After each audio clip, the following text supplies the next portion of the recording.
What's going on, Stevan? How's it feel to be back in Ann Arbor?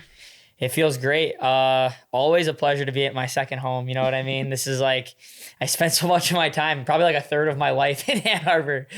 So it's cool to be back here. I definitely been meaning to get out here to do like a training week. And so it kind of works out perfectly with like how the way the duel was set up, what they asked us for like the Olympic night for me, Miles and Mason. Also it's cool to come to a duel for like, you know, we're wrestling Penn State tonight, so I can't wait to cheer on the guys. It's going to be great. Awesome week. We were kind of talking at lunch, just, you know, how cool it is that you, Mason, and Miles all medaled together at the same World Championships and now get to come back here and get honored. Just like, what does that kind of, mean to you to be with those guys that you went through so much with through college and are still going through with? Dude, yeah, that's crazy to even just like think about that. Having Mason, just because I remember having Mason on, like watching him in high school and being from Indiana as well, was kind of cool that, he was just able to come to Michigan, make an impact with us right away. I don't think he redshirted. So then, and me and Miles were kind of, we go way back from when I first got to Michigan. So just having the three of us to have the success we were through college and make our way into the international scene. And, the three of us win medals. I win gold, and Miles and Mason both win bronze.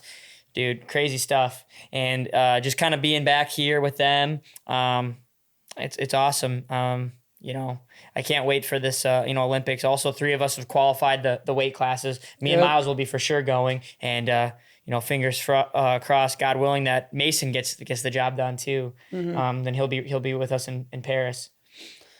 We were Mason in Paris. Mason in Paris. That just sounds too good. Yeah, that's like manifested right there, just with the name. It's really cool and it's special. And being around the Michigan guys this week, and you guys, it seems like I think here in Michigan, a big part of it is the bond off the mat too, which parlays into success on the mat, definitely. because when you're enjoying life, like you enjoy training more, you literally train more, you train better. And so I think having a good situation with good people really helps.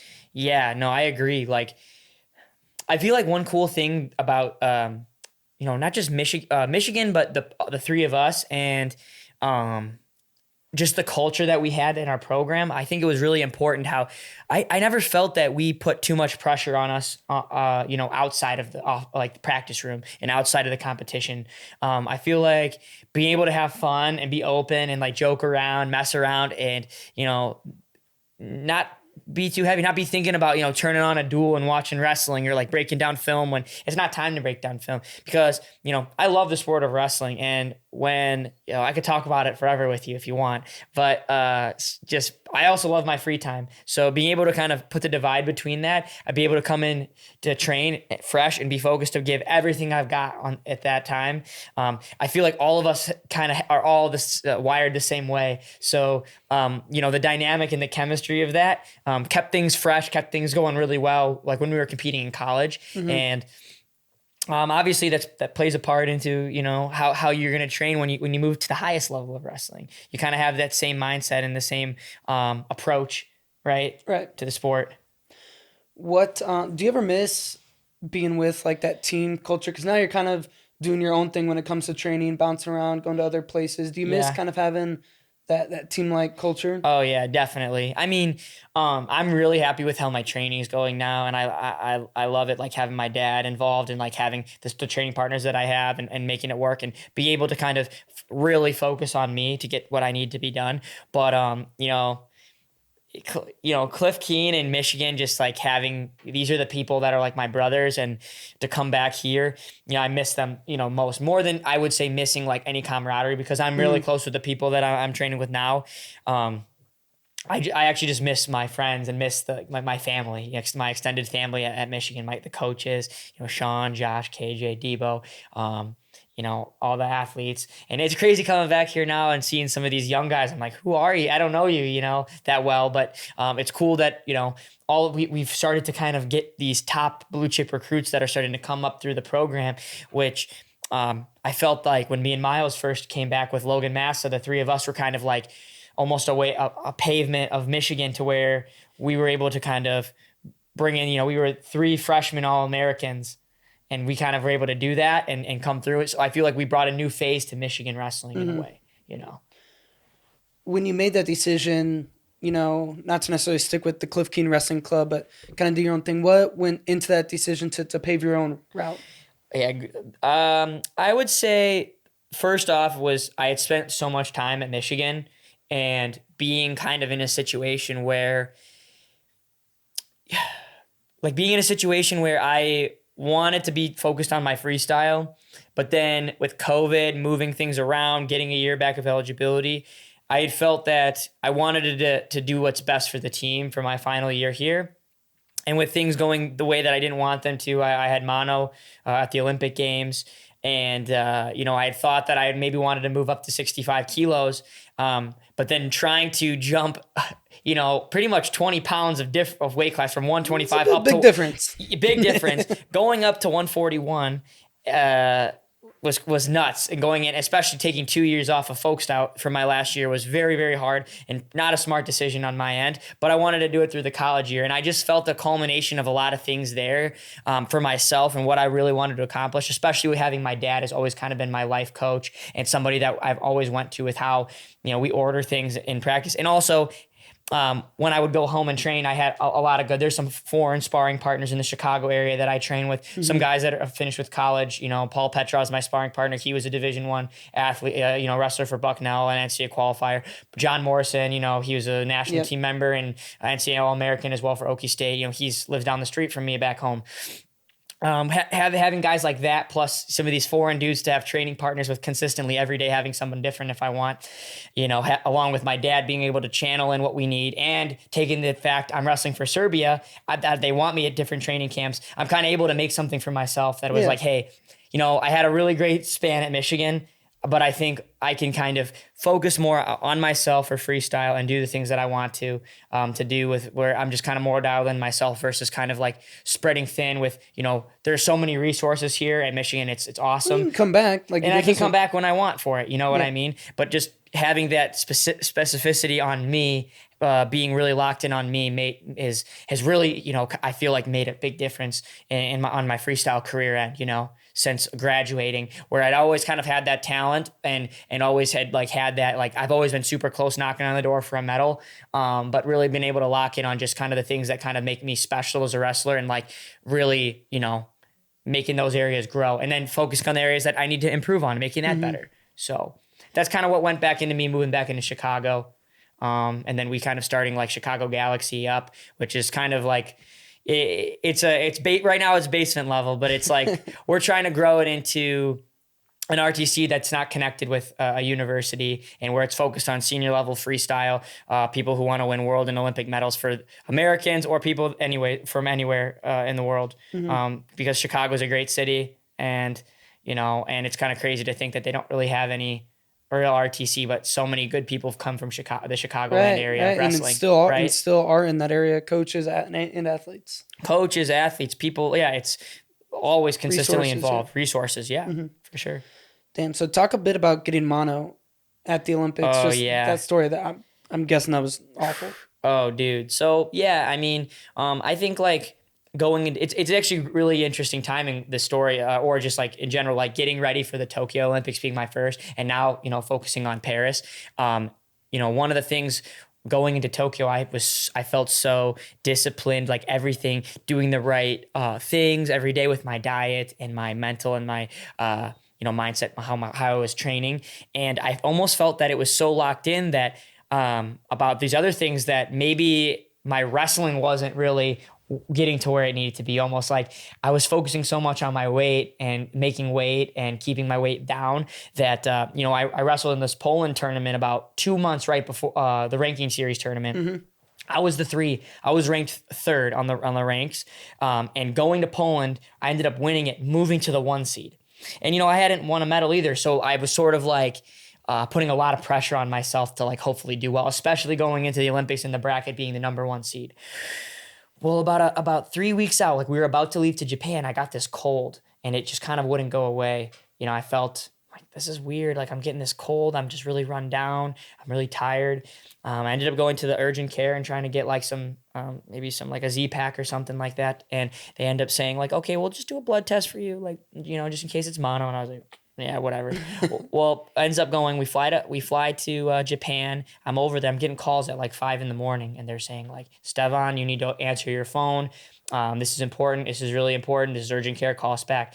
So one morning, it was like 5:30 in the morning. I call them back and they say, hey, you actually just tested positive for mononucleosis. Yeah, it's really dangerous if you do any type of activities for the next 4 to 6 weeks. And I'm like, I'm wrestling in the Olympics in like literally like 6 days from now. So I just think that I was so like with my body being so disciplined that I had felt all right in my training and stuff like that. And, I was pretty focused, but once that final weight cut, man, I could not tell you how bad it was, how I felt. And then going into my first match, I was the first match right at 11 a.m. Wrestling, and I drew, Yuki Takahashi, who's a former world champion in Japan, his home country. And I literally, felt horrible. Like I could barely, the warm up wiped me out. Like just me even getting my body warmed up was like, I was dead. And the crazy thing was I ended up, because of how dehydrated I was from like having mono and the weight cut, that he like kind of hit me in the temple. I wouldn't even say that hard, but it ended up giving me like a minor concussion where I had vertigo symptoms. So I actually went to the hospital in the ambulance too. Dang. So probably worst day of my life, like as in a wrestling perspective. Right. So having that, then trying to go into the college season where, I'd felt like this is like, I feel like these things weren't just going well for me, for this span where I'm like, this isn't me as a wrestler. This is just a lot of unfortunate things happening, probably not the best decision going in. It wasn't my strongest. So it was a little rough patch there going from the Olympics to into the college season, from August till about March. Yeah. Did that experience spark the decision to think about going 65 kilos? Or was that something always you were kind of thinking about? 65 was always something just because I knew it was tough to make. But I kind of had this thing where I was like, this is a really short cycle. I am not ready to wrestle 65 kilos in the 2023 World Championships or 2022 World Championship. Sorry. I was not ready. And I had just been like, man, these guys I don't have that power and strength yet. And guys were just thicker and they had a lot more power. Maybe I have some range, but I could control a lot with my leverage at 57 and 61. But going to 65, you just have that other element where I just felt off, where I'm like, I don't have that power yet, and it's going to take some time to develop. But, we were kind of thinking about it. It was like, hey, can you make 57 and I'm like, if I do it once a year, yes, I can do it, because I always feel good in the beginning, the first time doing it. And let's not focus on you like keeping your weight low. Let's just focus on you getting better at wrestling. You're already a lean guy. You're going to be able to get into striking distance and you know how to pull the weight off. You're tough to you're seasoned. I've made 57 kilos since 2018 every single year. So we know how to do it. We've got a science behind it now, but let's just not overdo it and let's not freak out about it. So that's kind of the story of why I decided to go, instead of going 65, to make the decision for this cycle to try. And after winning bronze in 2022, it was kind of like, hey, I have my confidence back. I've got my swagger back. Let's go and, I got my swagger back. Yeah. And I just felt like, hey, I can win the gold medal this next year. My confidence this year, I never took belief off of myself just because things went bad. With the college season, with the Olympics, because none of that was technical. All of it was everything but technical. You know what I mean? There was a lot of other outliers there. So that's kind of what really got me into going again and doing this. And like, hey, we can do this. Like, let's go win it. Let's go win a gold medal, or like, let's go medal at 2023 and qualify for the Olympic Games, So that's what happened. Was I focused in, locked in, and trained very, very hard last season, was dedicated in, did the right things. About a month, 5 weeks out before, got in position where my weight was in a good place and made weight, ended up winning the Worlds. So, and it was nice because not only for being a world champion as in like saying this has been a goal my whole life, but being someone who's kind of has a career off of being like second, third, maybe beats the best guy when it doesn't matter. And then all of a sudden when it matters, have an injury or lose the match. off something and kind of being like, hey, now there's no doubts being able to beat 3 world champions in a row, you know, Does it take like to take the pressure gold. off of you? Yes. Yes, for sure. It takes a lot of pressure off me. Winning the gold actually makes it a little less stressful because I'm just as motivated because of how Tokyo went for me, right? Like if you have a second chance at the Olympics after what I had, how would you go into this Olympics? You know, Yeah. thinking it could be your last time. You know, people, you know, this could being a 2-time Olympian is a big thing to make the Olympic Games twice. 3 times is like being a 3-time Olympian is like, hey, I don't even know if I want to do LA or not. I kind of planning on it, but you never know how things go. I'll be 32 then. If, you know, so think about if you were in a situation to have a second chance at probably the worst day of your life again, how would that go for you? You're going to give it everything. Right. So that motivation's already there. There's, you know, going in and winning a gold medal for me only gives me confidence and only takes the stress off of things to know that like, hey, I'm the best guy. I've been here before and the worst things have already happened to me. So I know Can't go much worse. It can't get much worse. Exactly. So, you know, we're breaking down the opponents that I'm going to have, you know, not taking anybody for granted and really focusing on and getting this, kickstarting the tournament off right. You know, really that first match, especially because I'm probably there's a good high chance I'll be the 1 seed again. You know, so I'm like kind of being put back in those shoes again, being ready for it and not having any like unexpected turns, you know, barring, you know, no injuries, no, you know, same situation. Right. So when you were going on your run last year, was it like sinking in, or were you realizing kind of what you were doing as you were doing it? Maybe it still hasn't even like sunk in, but it has now for sure. But to answer your question, it definitely didn't at the time that much. I would say like I like going in and doing it. I had already kind of like been visualizing to beat these people. So I believe that I could beat them. I just haven't I hadn't done it in reality yet. So I hadn't made it like a real thing yet. So my mind had been kind of calloused and I've trained it over those, over the months prior to kind of like who I had trying to, you know, being ready to beat, like preparing for Uguya, preparing for Abakar, preparing for Higuchi, or even like Haratunian, the US guy, whoever that was, for Zayn, you know what I mean? Like I just was ready to beat anybody, like from a mental standpoint. And I believe my technique had always kind of been there, but we've obviously like, my mind was strong. And I think that was really the biggest thing, but there are some technical things that I have really like shapened up about my wrestling that just have made me, you know, world class from before. Like, yeah, maybe I had world class attacks or something, or a world class finishing, but like my defense like won me the gold medal to win against or like Taguchi, flashes you know of it, but be able to put it put together for 6 minutes, X amount of times. Exactly. Or like, you know, getting to a leg in 30 seconds when I'm losing. Like Uguya was a perfect example. Like being in a match where I need to score 1 or 2 takedowns with very short time, like finding a leg then. You know, maybe I can find a leg in the 3rd minute, but can I do it with 30 seconds left? Now I feel very confident because I've developed that skill. You know, can I defend? Get what I'm saying? Could I defend a leg attack when the match is really close? Like, okay, yeah, if it's kind of like an open match, like get on my leg, sure.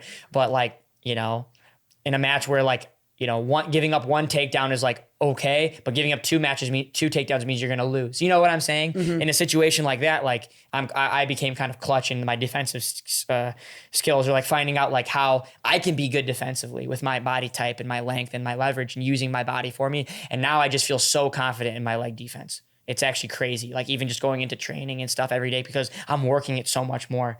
So, you know, like back to the thing, I'm just extremely confident, but like burning and desire of like the passion for this year, because like, you know, everything's just kind of coming together. I feel in my peak. My story isn't the same as like when I was younger, wishing to be a world and Olympic champion at 21. Like, you know, to be honest, with my body type and how my maturity levels, like that wasn't feasible for me. Like having the same path as like a Kyle Snyder to be a world champion. So for me, you know, being 27 and I'll be 28 in Paris, yeah, I'm just a lot more calm and collected, you know, mentally. So how has your training switched up from say 4 years ago? Kind of like what you were saying, you've matured kind of into your body versus somebody like a Kyle Snyder who was was ready like, at literally. 18. Yeah, because we were Yeah. on like junior circuit things, and he's like going out there. I'm like, my gosh, like this is great. Like I wanted to do that too, but I wasn't ready, especially at the lighter weights where things are just there's a lot more flexibility with that and technique and being strong physically and stuff.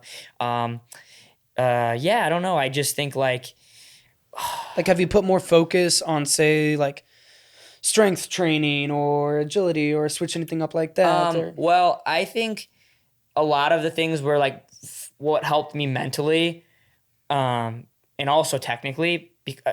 I guess like it helps me technically, right? Because I'm doing it, which also gives me the confidence mentally.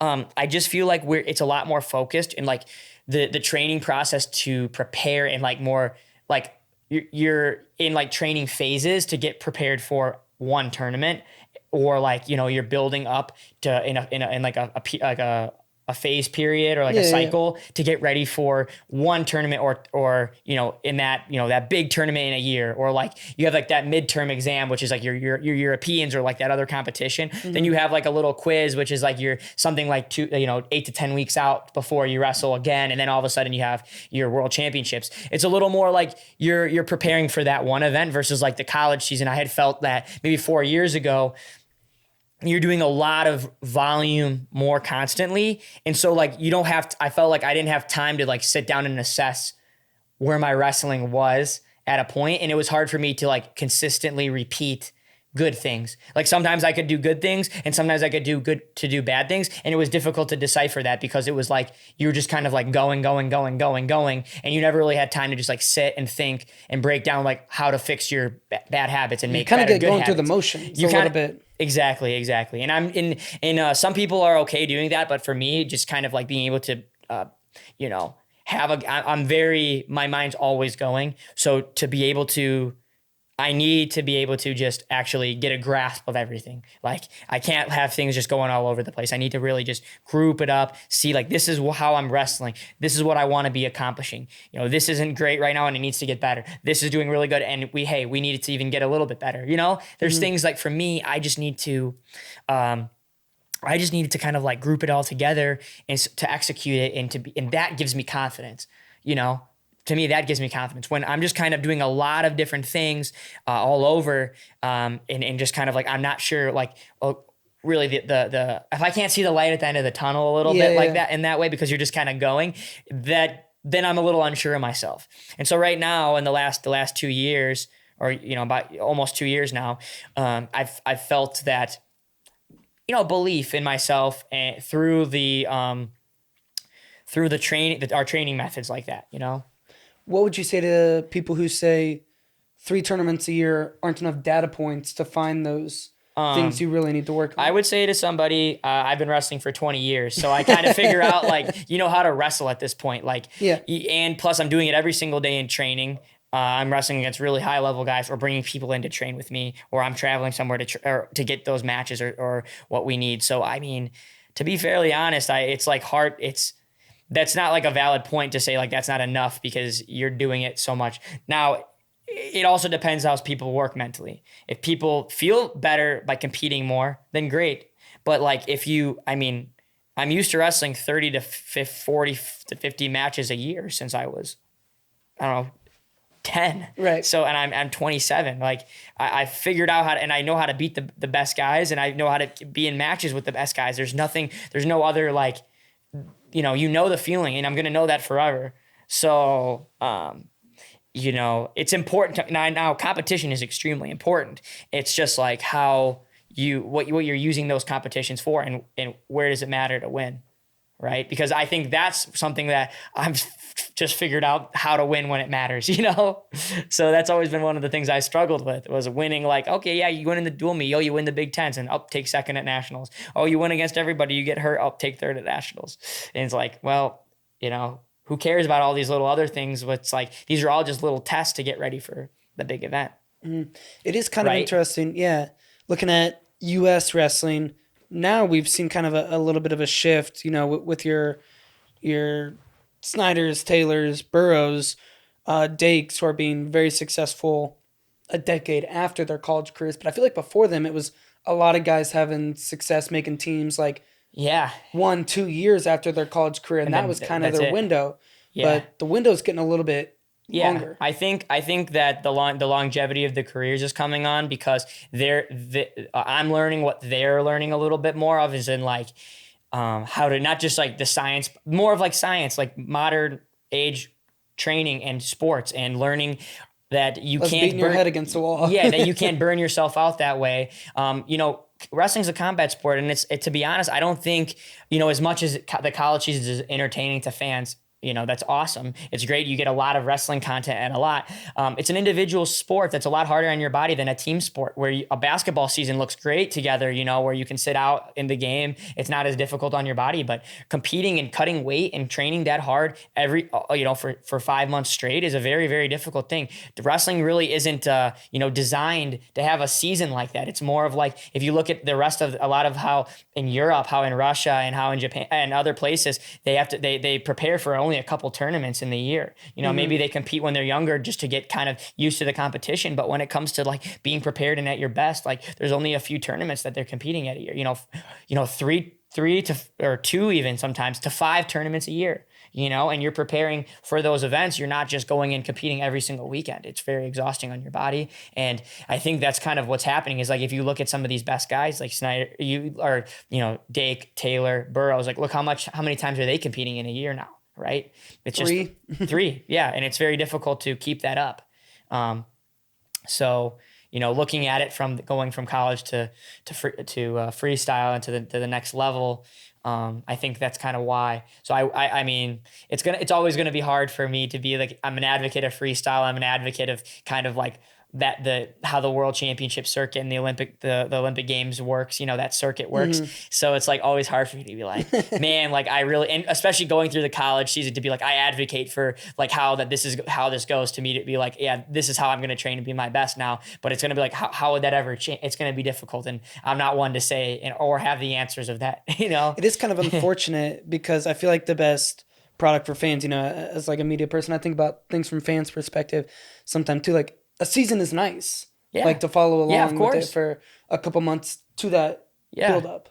Yeah, it's awesome when you're watching it, but you put them in them doing it. That's why I feel like so many wrestlers like, just get me out of this. Like they graduate with their degree, they're out working. Yeah, you know what I mean. And that's kind of what's weird about the American system is a little bit. It's like the lifeline of the career is much shorter of a wrestling career, because.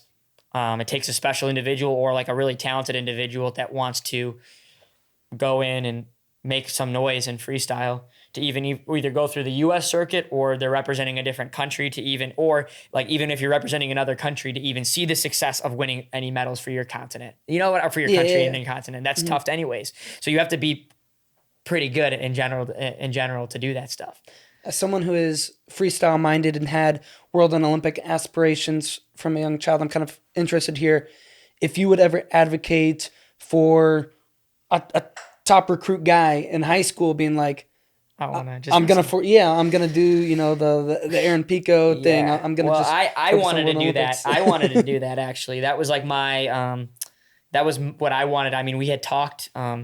This was like about a year before I ended up moving for Serbia. So like I was like 17 or 18, and I changed when I was like 19 to I had my dual citizenship for Serbia, and so like I was the one who was like, man, I just want to wrestle freestyle. And thinking about how it ended up working out with getting my competing for Serbia at such a young age while I was still technically junior level when I did it. I mean that could have actually worked out to some degree where like I think for Americans that just don't have like any other type of like, they're just American. They don't have like a different ethnicity or like culture or a different country they have family in or something like that. I just think it would be so hard to get into that. I mean, I guess if you're training at an RTC, right?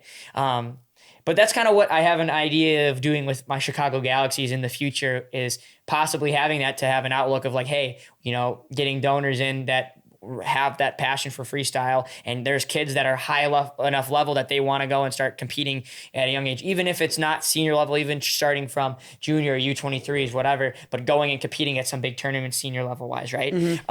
Maybe working something out to where they can come and get some stipend, but also go to like, somewhere in Chicago, like UIC or DePaul or like University of Chicago, something like that, to where they can get a degree at least out of it, but still be training freestyle, and they're not tied down to a university to where it's like, yep, well, you have to wrestle for 4 years here in order to get your school paid and to wrestle, because I see how exciting freestyle is from a spectator side. And it's just a shame to me that so many people don't understand that here, but it's like the biggest style of wrestling in the whole world. And like why someone wouldn't want to have the aspirations to be like the best in the world for something when it's just like, yeah, like I'm cool just like doing it in college when it's not professional. Like I just see what wrestling's doing for a sport like the UFC, and to see like how we could really grow. And it's like America's a huge part of that. It's like probably the biggest missing piece for what freestyle needs, Yeah, it really is interesting to think what maybe wrestling could become, compared to where it's at right now. Yeah. Yeah. I mean, like look at Russia. You see how many people go crazy for wrestling there. And like, think about just how much more like Western culture is with media and television and like being able to get the coverage of sports versus like, I feel like in Russia, it's so big and everybody follows it. And it's like the level of media is just, it's heads and shoulders above anywhere else. And it's like, and people follow America and they watch folk style in other countries because they love wrestling so much and they don't even know what's going on. So it's like how the rules work. So to me, it's just mind blowing, and it would just be so cool because everything, to be honest, and nothing's going to happen if college doesn't do anything to change to freestyle, because college wrestling, if it doesn't matter what's going on, people are going to love college wrestling, right? Not folk style wrestling. They're going to love college wrestling, right? And, maybe people that wrestled folk style. And we were talking about this the other day, right? We were saying how wrestling is a sport too, where most of the fans have done it themselves or have some ties to relatives that wrestled, so they watched it. Versus like me, I like watching soccer a lot, but I played soccer like for like a year as a kid or something. Or like I watched football and basketball and I never played those sports. And they have a huge audience here that are watching this sport. Our sport, it's very like, hey, if you did it, if you're watching it, you probably did it, or you have family that did it. And that's it. Or you're watching your brother. Exactly. Son, so that's what's tough about it, is there's always going to be that feel of like, hey, I did this. I had to mat return somebody. Like I had to get off bottom. Like I had to, they were funking on my ankles and rolling around, like, doing all that stuff, like funky stuff, like Ben Askren was, so it's like, you got to do it too. So I like it more, you know what I mean? And I just feel like there's just that way about it more than it is like for what the greater growth of the sport is, And I just feel like people hold on to that stuff tight because they have like memories and fond memories of it and ways to bond through it versus like changing what's better for the sport actually and what's more exciting. Just show anyone who's watching, like anyone who watches, they think wrestling, they have bad views of it or think it's boring because of top and bottom, ride outs and everything like that. People are like sleeping to it. So, but if you put someone on their feet for 6 minutes and you encourage people to throw with risk of slips, with no, having that no risk factor, that gets pretty exciting quick, so. I would say if you really like top and bottom and you hear people say you shouldn't just be able to get stood up. If you get taken down, you should have to get up. Well, then you shouldn't be in favor of periods. Yeah, exactly. It should be a 7-minute start to finish match. If you get taken down first and can't get out, why are you giving them a chance to be back up? It should be a 2-0 match or a 3-0 match. Exactly. I agree with that 100%. And I also think like... Which I'm not actually advocating for that. I don't think we actually want that. But no. I kind of, we don't want that. People in the corner. No, I would not want that. Would actually make things much more boring. But like, I just think like, from a couple angles. First, like people, throws and going for any big moves is extremely exciting in wrestling, even though I'm not a thrower myself. But why in folk style would I want to throw a headlock or go and do a lat drop or an arm throw or anything big when my chances of actually landing that throw are slimmer? And just because maybe I can get the guy, but if you get behind me, you get 2 points. Why would I even want to throw you? Right? If like, and I just think in freestyle that it like, it keeps that element of like wanting to do something exciting and push the narrative to it like that. Plus with having push outs, like you need to have push out points. Like it encourages wrestling in the middle, For sure. And people, I know like the main argument is like people are like, it's things are so subjective with the rules and the referees. Well, my first thing to that would be, first is the more you watch it, the more you're going to understand. Second of all, people who don't understand criteria, I'm like, it's not that hard. Yeah, no, it's very simple. There's a couple of criteria, you just don't watch freestyle enough to understand. And now there's obviously things that, even being said, you can have freestyle, but have the college season have a little bit of different rule sets than what's being done in like, tech falls don't have to be at 10 points. Like you can have tech fall at 15 points still if you want, because the chances of a dual meet ending out with everyone's getting laced out or gutted out of the dual meets, you can keep it to 15 points or something like that. You know what I'm saying? Mm-hmm. Or like you need at least 2 takedowns to get a tech fall, right?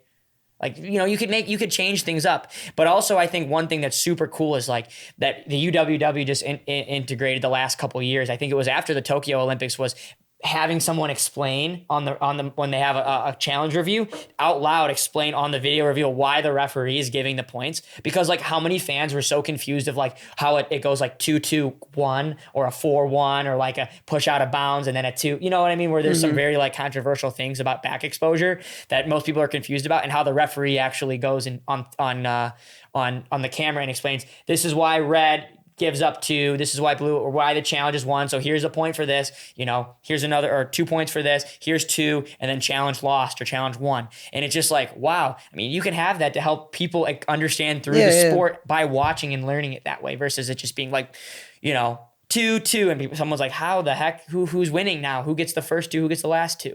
So, I mean, there's ways around that, and I think that's just a very weak argument to say, oh, I'm confused by the sport. But something JD's brought up before is he talked about the NFL. People complain about too many rules in wrestling, but you look at like what the most popular sport in the United States is, and it's football. And football oh my gosh, thousands of rules.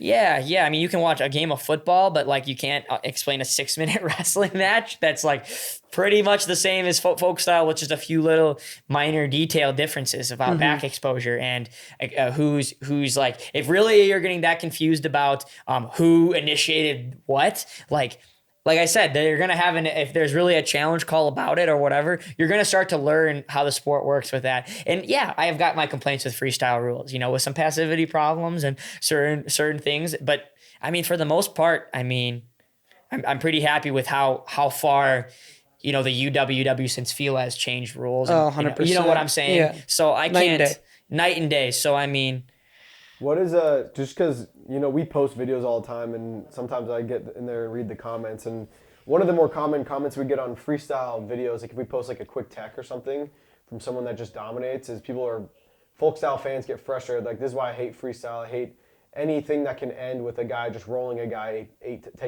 rolling a guy 8 times in a leg lace. I have my own personal opinions. But I just want to hear your perspective. Can you tell me your personal opinion? I really do want to hear yours. My personal opinion is, I think it's kind of ridiculous to be, like, those same people are probably perfectly fine with pins. Like, if you put someone on their back, you can get a pin and win the match. But I look at a leg lace. If you get caught in a leg lace, it's similar to don't get caught with both your shoulders on the mat. Don't get caught with your ankles together. It's a knockout punch. That means you're not good enough at defending your parterre position. And like the higher level you get, like, yeah, there are sometimes you can get caught in whatever, and that's just like getting caught in a pancake or a bull. We don't get mad when somebody gets knocked out. Like, caught with an overhand right or something. That's like somebody getting caught with like a spinning back fist or something. You're like, oh, like what, like, a sport that will end with someone getting knocked out in a spinning back fist. No, he had really good technique. Yeah, it means you had good technique and the other guy was lacking, you know what I mean? And that's not my fault to say that. I mean, I've been caught lacking too and gotten laced out when I was, younger. Like, that's just, it's part of the learning curve of like doing it better, And there's just things like that means you're not working enough on your parterre. I also think, just like from the like what you're thinking, my thoughts on that people like complaining about the difference a little bit and how things can end faster. It's very similar to yours. I don't see it being a huge deterrent. Yeah, I don't see that being like a big problem with it. If anything, it just keeps things more exciting going forward. That a 30-second match like that is more entertaining than a 6-minute match that ends 2-1. Yeah, or with a couple passes for sure. And it maybe like, and don't you think too, in 5 years of doing freestyle, that the college level of the in general curve of parterre would increase a lot? For sure. Like our parterre would be so much better, And that's probably one of the biggest things that Americans lack in, right? I would say comparatively to like Russian, Iran, Japan. Our parterre we may be the U.S. may be the best country right now for wrestling, as in like winning, like that freestyle success. At least freestyle success is in spite of our folk style training, not because of our folk style training. And there are some people that will argue it's because of. No, definitely not. Can't be. There's no way possible like that. As in like maybe because of Russia just kind of coming in late into the world's this past year, and also like and not having like where U.S. is kind of but if you look at it like this, Russia's depth is just so much higher from our one to if you send the 2s through 4s of Russia to the worlds, they're gonna probably medal, if not win. Mm-hmm. And you can see that you send it to U.S. as 2 below, the chances it gets a little bit shakier for now. But 5 years from now, if you change that, don't you that's the only answer because we have guys like a Burroughs, Dake, Taylor, Snyder. 4 main guys have been dominating. Gilman, Zane, you know what I mean? Like guys have been in the circuit for making every world team for the last 4 years or 5 years. Burroughs 10 years. So, but look after that, below that. But Russia, maybe you do have a guy like Sajulayev or Uguyev, and Sadakov, but a lot of these other guys are taking each other's places and winning the gold immediately. Mm-hmm. Kind of speaking on Americans and their way of viewing things. When people come at guys who represent other countries, what do you like? What goes through your head, or what do you have to say to them? First of all, I'll say this. I always say this though.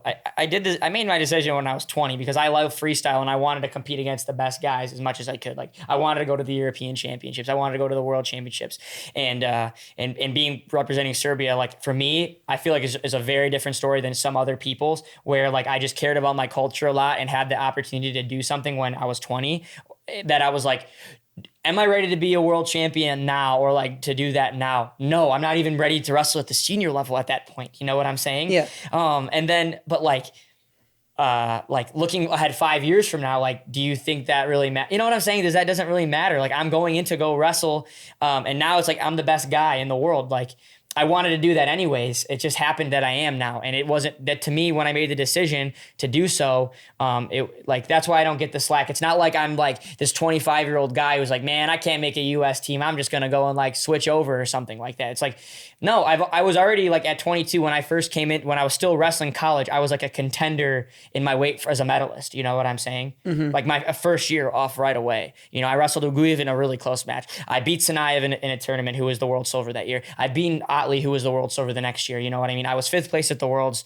I lost in the medal match, came in as ranked number 1 in the Olympic weight. And most of those years were above US guys. You know what I mean? I think except 1 year, one or two of those years out of the 5, And then this year we had a US guy and I ended up winning the bracket. So, for people to say that or anything like that, it's tough. I think they're mostly people that say that just want me to represent the USA because we win a medal. They didn't need me this year. They won the team title without me. But I think people are just salty because they want to have that depth and they want to have that amount of good wrestling. Like why they want to have me there. Like I'm the best guy in the world right now. Why wouldn't you want me on Team USA? Which is why I like when guys get those opportunities, especially with my job. You get to know these guys and like, wow, I want them to wrestle at the World Championships, win a medal, whatever. It's cool. But I also I want the fans to be be fanatical and be like, no, I want him on my team. Yes. Because that's what it boils down to is team versus like yeah, team. yeah. And I when I was little, I didn't know like how things were gonna go out and stuff like that. Obviously, like dreaming probably is like USA as like a little kid because I don't know how that I didn't know how like anything really looked in the scene. I mean, I'm 10 years old at this point, Yeah. thinking about like being an Olympic champion and a world champion. But like seeing that and like seeing like how things are gonna go, I don't know. I just think like it's hard to say. Like everybody has their own story, and it's an individual sport, and also money is a factor too. Serbia, I get the chances to go. I get money for my medals at the Europeans, at Worlds. I'm going to be on a pension as a Serbian sportsman on a pension where I'm getting paid, monthly for the rest of my life when I hit 35 years old. And I think for me, I'm taking that all day. Plus being a big being somebody for Serbia as a country that's been war torn and had a lot of, there's a lot of controversy where we love our sports and we love our people who represent and have a Serbian heart and have that blood. It's like being a hero to them a little bit, and I feel the bigger, the largeness of that effect of it. I feel like it's bigger than wrestling at this point for me. And, it also, I want to grow the sport in Serbia because I love my people and I want Serbians to get more into freestyle because Serbia has a very traditional Greco-Roman, style. They've had a lot of really good Davor Stefanik, Coach Momir Petkovic, who's a Cliff Keen coach now. He's an Olympic champion as well in Greco. And so I'm happy, no freestyle at all. So I'm happy to kind of have it has inspired a wave of freestyle in Serbia, And I think it's cool when guys get to represent their heritage and something to take pride for. And it also makes it cool when a guy like a Zane Richards, who has been on the scene for 6 years, 7 years, and then he busts through and makes a team for a country that he represents. That's so cool. When it's like, I was so happy for him because, just knowing the work that he's put in and like his love for the sport of freestyle and just like the time that he's put in and committed to freestyle to be like, hey, I'm going to become a better wrestler too after college, and it takes a lot of like work to do that and, being in the right place and the right environment for you. You know what I mean? I think that's so cool. Yeah. It makes it like almost a little more sweeter maybe if like, he could have gone. I don't know his heritage or anything, but like maybe he could have gone somewhere else. Maybe some other countries we watch him, but to like stick with his path, I think it's cool. Yeah, me too. Yeah. I'm not a hater on any end or like in favor of like I'm not trying to advocate Everybody has anyone their to go own out and story, say you need to go wrestle somewhere else. Like no, like it's really like depending on what the person is best for what they want because wrestling's an individual sport at the end of the day. Like it is, I get it. Like you are representing this country, or whatever country you're representing, but like it's still an individual sport and people want to just wrestle. Like I care about wrestling, man. Like at the end of the day. So that's what all I want to do now is I want to be the best at it. Before we get out of here, we got to talk about your fashion. Yeah. For a little bit. All right. Let's go, JD. Thank you, my guy. Yeah, no, we gotta put you on now. Put me on. Get the off-whites. Yeah, I put these on in the interview just so I could. You gotta raise your shoe a little higher. You gotta get it in frame. There you go. Yeah, no, I like drip. I'm big into fashion and like streetwear. I've always kind of been into it. I used to be kind of like a sneakerhead and like. In college, like you can ask, like I've always been trying to get like, on sneakers or like, getting the best Yeezys, Off-White, Nike, things like that. And then like, as I've kind of progressed into things, I've just gained up my taste in it. And it's like kind of my hobby is just trying to style and get into things. Like right now I've been big, like the last like 2 years into Japanese streetwear, like brands like this, like Neighborhood or like Double Taps or like, what is it, Undercover. They're like, I feel like Japan's always ahead of the time in the curve with fashion. They did do such a good job with things. I don't know. And I wish wrestling, we kind of had more of a fashion. It's not really in the U.S. wrestling culture. Yeah, no, but we'll see. That's the goal. That's a goal for me one day. Have you seen RBY's clothing line? He's kind of like a wrestling streetwear brand. How is it? It's cool. Would you ever consider doing something like that on your own? Yeah. Oh, yeah. I have a vision for it, but I want to just kind of think about doing stuff like that as I go with, see where I definitely think like, being a world champion opens up a lot of doors, and it has opened up a lot of doors. So I have some other visions of things like that I can see kind of tying in together, and I definitely want to address that as in, changing just how wrestling is a culture in a way in America a little bit, and also in the world, I guess. Just because like I see sports like jiu-jitsu, which isn't even like, it's also a martial art, but jiu-jitsu is doing a really good job kind of building this like culture behind it, right now. And I in wrestling, I feel like we maybe don't want to move that way because it's wrestling such a hard sport, and everyone's so focused on like, hey, to be the best, like you don't got time for that. Like, just put on some clothes and cut weight and then go wrestle really hard. And we have that kind of mindset a little bit that we don't want to spend the time to worry about like small things like that. But I just think that all of these things all tie back in together. Like what I was saying about freestyle, maybe about the way that people are dressed and how they look. This all ties back into making wrestling a more popular sport, and more people that don't know about it want to know more about wrestling. So that's kind of why I care about those kind of things too, Well, sorry, I'm not done, JD. Yeah, don't close us out yet. He's not done. He's not done. So like, let's say you win the Olympics this year. Do you continue your career? Like, do you know? Have you made a decision yet? Well, I definitely have. No, I have not made a decision yet. I know Serbia wants me to go through Los Angeles. But regardless of how I want to do it, I definitely want to take the next year, no matter how it goes. But let's win the gold medal, and I'm thinking, hey, I'm gonna take some time this next year to just really. I'll be training, I'll be lifting, I'll be doing the same, but definitely more toned back. As in, like, let me just think about how I want to do things, because I feel like I'm 28 and I still have a lot of the things that I've been able to see in the world have all been through wrestling. And I kind of want to just like, if I want to take a trip and do something or enjoy things that are a little bit like away from it, to broaden my horizons from a business, maybe through fashion, through clothes, and then kind of reassess what I want. Because, thinking about going up to 65 was another thing, but hey, maybe take a year to wrestle 61. I know how long, because I know 65 is not going to just be a year thing again. You know what I mean? Like I tried to do that in 5 months, and that was not the answer. And I know it's not going to be the answer. Yeah. So that's going to take some time. So, that was kind of my next question was, because I know your ideal weight is probably 61, right? Yes, 100%. It's perfect for me. It's not even a 10-pound weight cut. You know what I mean? It's less than 10 pounds. I feel good. I know exactly where I'm heading. That's where I wrestled in college my whole career. So 61 is like where I want to be. And never know how the weights are going to change. I'm not expecting them to change after this, but you never know how things go, right? But it's going to definitely it's something I definitely kind of want to just like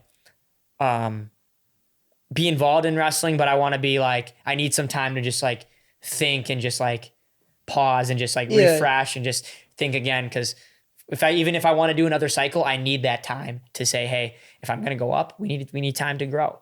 We need time to just not be competing. We need time to actually just like work out and like, get used to wrestling that and feeling and learning the balance of having power and using that power. And it's kind of like what we were saying earlier. Don't continue to train just to train. Exactly. Have a purpose. Yeah. Everything is about purpose, JD. And that's important that you recognize that, and that not just from you, but you're someone who has a voice and that's heard from a lot of people, and just being able to explain how purpose is. And I feel like I'm always talking about that with people. It's like having a purpose for why you're doing something and not just going through the motions, because we've all been doing that. So if you could manifest anything to happen for yourself to do after you're done wrestling, what would it be? So this is like not about winning a gold or anything. This is after you're done wrestling. After wrestling, do you want to stay in the sport? Do you want to do something else? I want to do something. I would like to be involved with sport, but I want to be something more.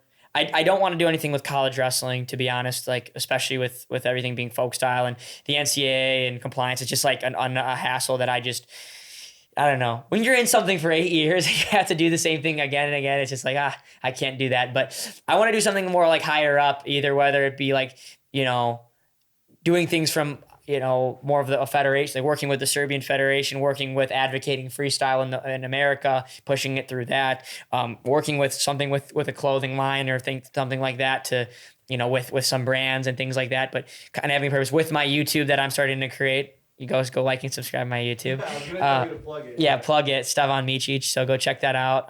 We're starting to, me and my boy Mike, we've been repping. So it's going really well, especially following this Olympic journey. You know what I mean? Going as the reigning world champ going into the Olympic Games.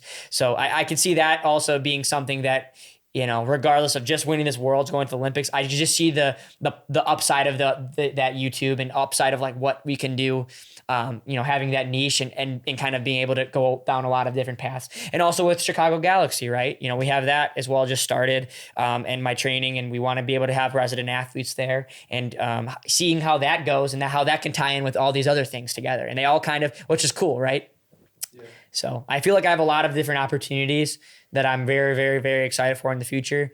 But right now I'm just so locked in with this gold medal that I've got to be mindful of that. And, you know, it's hard to really get ahead of myself, even though I'm eager, I'm excited, but I'm mostly excited for Paris. Yeah, first things first. Let's go.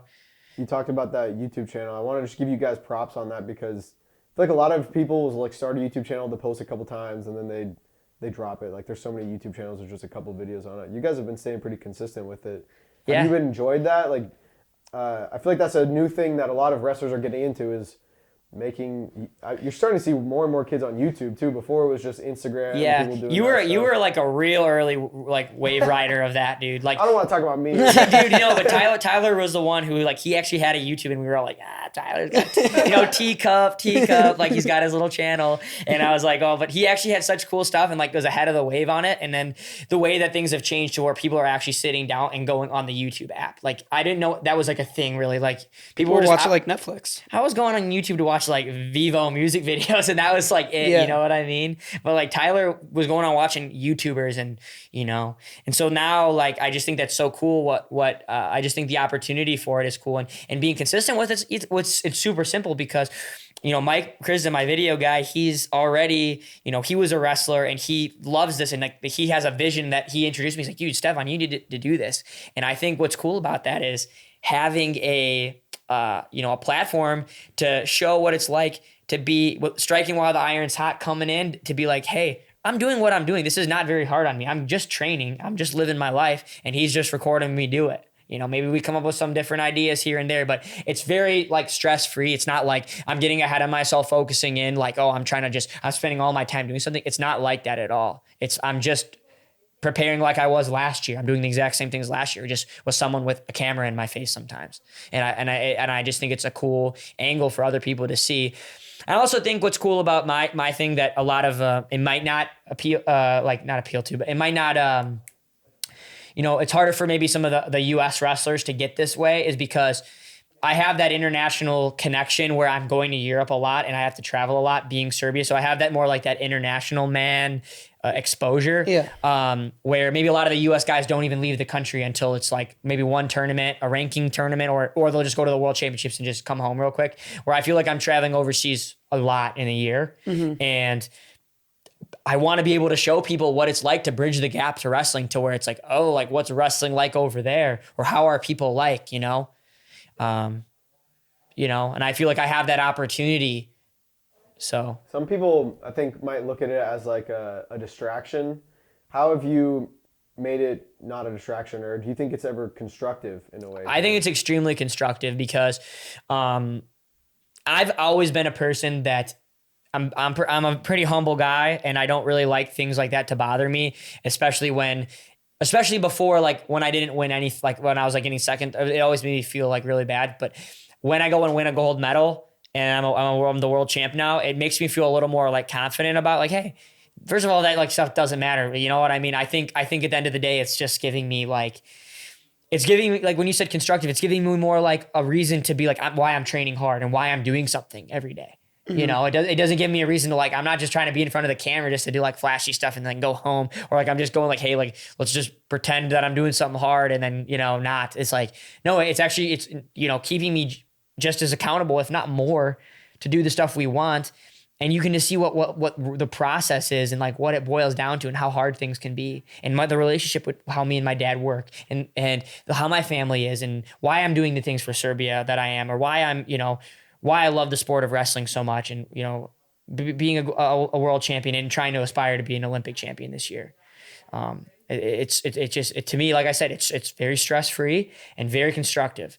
From like an outside perspective, it seems like it seems like it's something that almost helps you stay relaxed and have fun with it a little. Yeah, it's been actually like really fun because like maybe I spend more time like just on my off time just like chilling, like playing like video games and like just chatting it up with my friends, like messing around. And I still do the same. I mean, I'm still doing that, but like I feel like it's a kind of a good outlet to kind of be productive in a way for myself that I see like what this can do for myself a little bit, brand building for myself, and also like making it exciting to be like, dude, I cannot wait for like training this next week. Where before I'd be like, oh, I've got like a hard week of training. Like I'm going to Michigan and I'm just gonna like have to wrestle Alec and Josh this week. Like, you know what I mean? And like instead I'm like, dude, I'm like super hyped because I'm like, dude, like it's gonna be sick like for them to see like how it is like how my relationship with all the coaches and my friends are being back where I went to school, how I spent my life, you know, when I was in college. You know, it keeps things like more exciting for me. You know, getting through these like hard workouts and training sessions.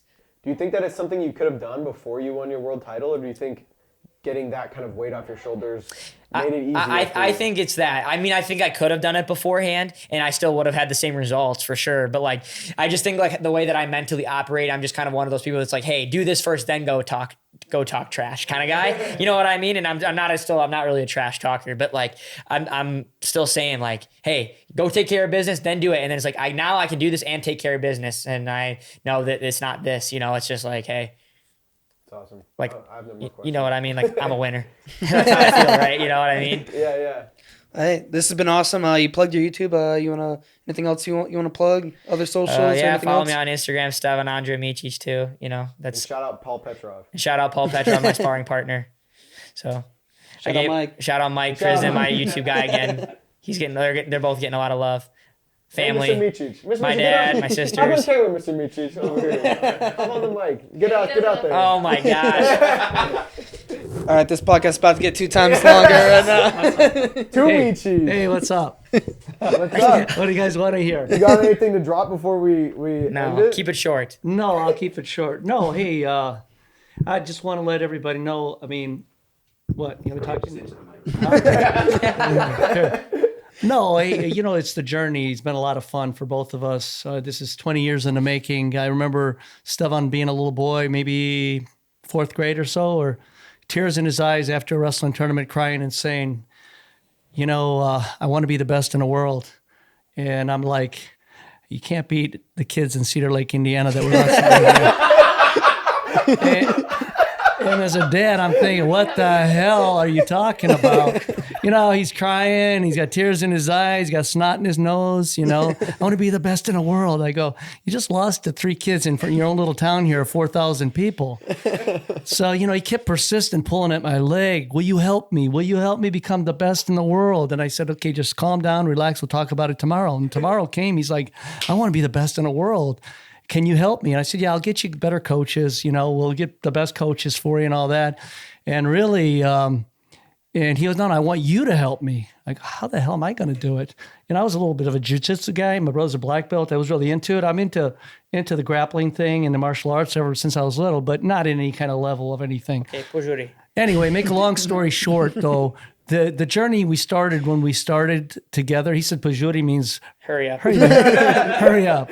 He goes, no, but I mean, to watch that come to fruition, you know, I did become involved, become a student of of the sport, and really watched a lot of videos and spent hours and hours at it. But just the journey to me is more fun than actually winning the gold medal. The gold medal is like it's just a stamp saying, hey, you did it because you guys, what you guys worked on, what we focused on, we knew the answers to all the questions on the test that we were taking. Yep. And that's it. That's it. Anybody can do it. I mean, like I say, dads can do it, but they have to do, you know, they have to follow the right process. And I think one of them is about letting your kid be your kid and loving him first and foremost. Love your kid. Don't love the sport more than your kid. It was always about loving him more than I did. And what I wanted, you know? Because I asked for it, you know? That's the difference, is I asked for it from him. He didn't give me anything more than I didn't want. So, and I could handle it. So that's what was good. Yeah. So what would you Sorry, I know you said hurry up to him. If you were going to tell, I mean, maybe that was what you would say, but if you had like one line for other wrestling dads, what would it be? A couple of them. I mean, I learned value. A couple of them? Well, no, I mean, let's learn. I've learned a lot. I'll say something too. Well, first of all, nothing that I'm going to tell you is going to be anything that I came up myself. I always surround myself with people that are better, smarter than me. And I just learn and pick from people. One of them is, number one, like I said, there was a guy, I'll throw his name on here, Bob Sherg. He had 5 boys that wrestled the same time Stevan did from Crown Point, Indiana. I learned a lot from Bob because Bob had 5 guys wrestling on the mat when I had 1. They were all losing, or 4 of them lost, 1 won. But the way he handled himself, it wasn't screaming, it wasn't cutting his kid down. He always built his kid up, and he taught me how to love my kid more than. And then I became a cheerleader for him when he came to Wrestling Day. Wrestling Day, I'm his cheerleader. In the room, I'm tough as hell. But day of wrestling, I'm a cheerleader. I'm building him up. That's one thing. Yeah. Build your kid up. Love him first. Tell him, hey, we'll go back to the drawing board tomorrow. You missed that problem and that problem on the quiz. Tomorrow, we'll fix it. Yep. That's number 1. Number 2, I don't think it's very good for your kid to over-wrestle every single tournament like every other parent does every single weekend. Because, and I talked to you guys both about this, JD. I think I talked to you about it, is you can get worse at the things you're bad at. So every habit man has, good or bad, could be changed with one thing only: repetition, repetition, repetition. So if you have a bad habit, And you're doing bad repetition over and it's gonna over, get you're worse. getting worse at wrestling in your bad areas while you're getting good at your good things. So take time to pull away like we always did. Go to your coaches, get a private, spend your time in privates and fixing your problem areas. And our whole journey for 20 years has been fixing what needs fixing so that it becomes his new habit, his new way of doing things. That would be my. Yep. That's great. All right. That's good. That's a good way to end it. Yeah. Love you guys. Look into the camera. All 3 of us. Hey. Yeah. Boom. Wait, I want to be in it. Come on. Wait, one more like that. No, so much shoes. It's a video, so. Hey, right there. Okay. Thanks, guys.